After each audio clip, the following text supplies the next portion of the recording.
Halo semua, kembali lagi di kelas daring Bahasa Indonesia. Kali ini kita akan membahas materi teks persuasi yang mengacu pada kompetensi dasar 3.4 menelaah struktur dan kebahasaan teks persuasi yang berupa saran, ajakan, dan pertimbangan tentang berbagai permasalahan aktual dari berbagai sumber yang didengar dan dibaca. Dari pembelajaran ini nantinya bertujuan agar peserta didik mampu menelaah struktur dan kebahasaan teks persuasi dengan benar. Nah, ingin tahu apa yang dimaksud dengan teks persuasi? Yuk kita pelajari bersama. Pernahkah kalian terbujuk dan membujuk seseorang untuk melakukan sesuatu?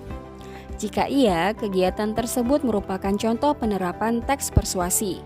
Teks persuasi adalah suatu paragraf atau tulisan yang isinya berupa ajakan atau membujuk pembacanya agar melakukan dan mengikuti apa yang penulis ungkapkan di dalam teks.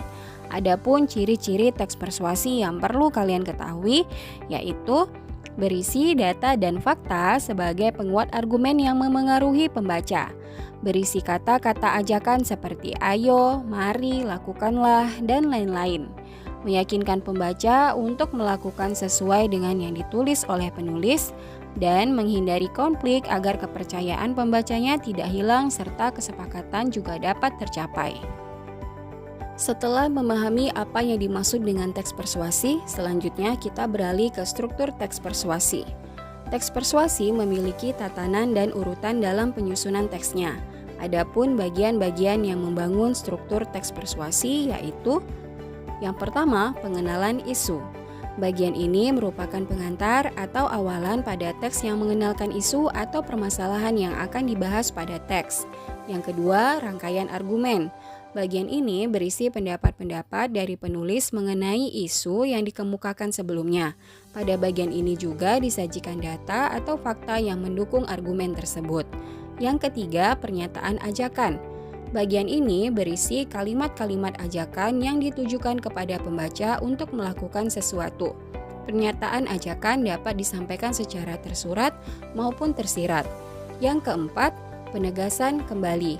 Bagian ini bertujuan untuk memperkuat pernyataan dan argumen-argumen sebelumnya. Bagian penegasan dalam teks persuasi bersifat opsional. Nah, bahasan terakhir kita tentang teks persuasi adalah ciri kebahasaan yang membedakan teks persuasi dengan teks jenis lainnya. Adapun kebahasaan teks persuasi adalah sebagai berikut. Teks persuasi cenderung menggunakan kata-kata teknis atau peristilahan yang berkenaan dengan topik yang dibahas. Contohnya pada teks tentang teknologi, maka kata teknis yang bisa saja digunakan di dalam teksnya yaitu smartphone, komputer, internet, televisi, dan lain sebagainya. Berikutnya, di dalam teks persuasi biasanya juga menggunakan kata-kata penghubung argumentatif seperti sebab, karena, jika, dengan demikian, akibatnya, oleh karena itu. Selanjutnya, menggunakan kata ganti orang pertama jamak seperti kita. Hal ini bertujuan untuk membuat penulis seolah-olah berada di pihak yang sama dengan pembaca. Contoh kalimatnya, kita harus terampil memanfaatkan TIK untuk pembelajaran. Nah, di dalam teks persuasi juga ditemukan penggunaan kata kerja mental. Misalnya, memprihatinkan, memperkirakan, mengagumkan, diharapkan, menduga, dan lain sebagainya. Tidak jarang pula menggunakan kata-kata perujukan dalam pemaparan fakta. Misalnya, berdasarkan itu, merujuk pada pendapat, dan lain sebagainya. Dan yang paling penting di dalam teks persuasi juga biasa menggunakan kata kerja imperatif seperti seharusnya, cobalah, jadikanlah, sepatutnya, dan lain sebagainya. Baiklah, sekian penjelasan tentang struktur dan kebahasaan teks persuasi. Cukup mudah untuk memahaminya, bukan? Jika sudah paham, bacalah teks persuasi berjudul Stay at Home berikut ini dengan saksama dan pahamilah isi dari teksnya. Jika tayangannya terlalu cepat, silakan tekan tombol berhenti sejenak ya.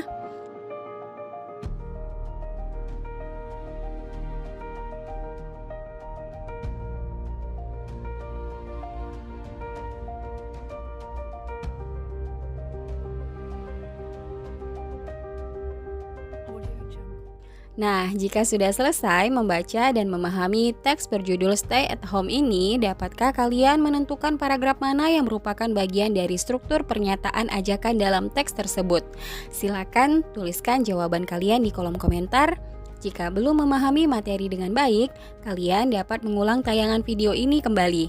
Terima kasih sudah menonton, sampai jumpa pada materi berikutnya.